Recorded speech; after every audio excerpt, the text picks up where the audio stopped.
अंकुश जायसवाल ने खास बातचीत में अपना दल कमेरावादी के विधायक पल्लवी पटेल से खास बातचीत की है और सरकार के मुद्दों पर बात नहीं करना चाहती थी। उन्होंने क्या कुछ कहा है, वंदे मातरम पर चर्चा की करने की बात उन्होंने कही है और इस खास बातचीत में क्या कुछ कहती हुई नजर आई, सुनिए।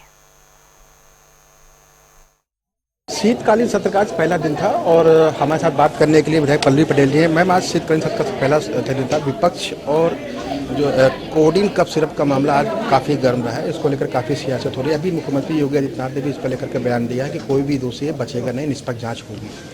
देखिए, अगर माननीय मुख्यमंत्री जी ने इस बात को कहा है कि कोई भी इसके पीछे होगा, वो बचेगा नहीं, निष्पक्ष जांच होगी, तो निश्चित तौर पर मैं उनके इस भाव और इस सोच का स्वागत करती हूँ। क्योंकि अगर उत्तर प्रदेश की सत्ता उनके हाथ में है तो उत्तर प्रदेश के 25 करोड़ जनता के हक और अधिकार और उनके सहूलियत का जो मुद्दा है वो भी उनके दायित्व में ही आता है। और ये कफ सिर्फ जो मामला है, ये उत्तर प्रदेश की राजनीति में सिर्फ राजनीति का हिस्सा नहीं, सिर्फ न्यूज चैनल्स का सेंटर पॉइंट नहीं बना हुआ है, बल्कि ये सीधे सीधे आम जनता के स्वास्थ्य से जुड़ा हुआ मामला है, उनके जानो माल से जुड़ा हुआ मामला है। तो उसमें जिसके भी नाम छन छन के आ रहे हैं, चाहे वो किसी भी राजनीतिक पार्टी के हों, चाहे सत्ता पक्ष के हों, चाहे प्रतिपक्ष के हों, चाहे उसके हाथ कितने भी लंबे हों और उनके रिश्ते कहीं पर भी हों, लेकिन दायित्व उत्तर प्रदेश की जनता ने इस प्रदेश में मुख्यमंत्री जी को दिया है। तो अगर वो इस बात को एश्योर कर देते हैं कि निष्पक्ष जांच होगी और कार्रवाई होगी इन लोगों के खिलाफ, तो स्वागत योग्य कदम होगा। 22 तारीख को मैम जो है अनुपूरक बजट पेश होगा और उसके बाद जो है बताया जा रहा है 4-5 घंटे जो है वंदे मातरम जो 150 वर्ष पूरे उस पर चर्चा की जाएगी।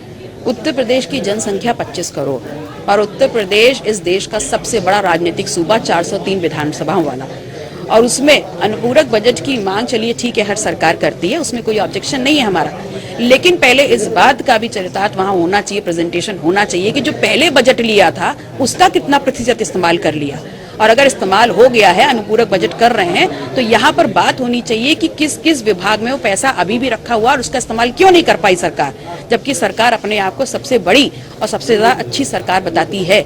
और ऐसे में वंदे मातरम जैसे एक महत्वपूर्ण बिंदु पर चर्चा, वंदे मातरम आज का नहीं है जिसको आज लिख दिया गया, 150 साल की संस्कृति है, आज उसकी चर्चा क्यों है? आज चर्चा होनी चाहिए नौकरी की, आज चर्चा होनी चाहिए आरक्षण की, आज चर्चा होनी चाहिए महिला सुरक्षा की, चर्चा होनी चाहिए खेतों से निकलने वाले फसल के वाजिब दाम की। अपना दल इसकी अभी कुछ 1-2 दिन पहले ही बैठक भी हुई थी, समीक्षा बैठक कहा जा रहा है। आने वाले समय में संगठन को मजबूत करने को लेकर मंडलीय स्तर पर बैठक की जा रही। अपना दल कमेरावादी कहाँ पर अब इसको लेकर के देखती है?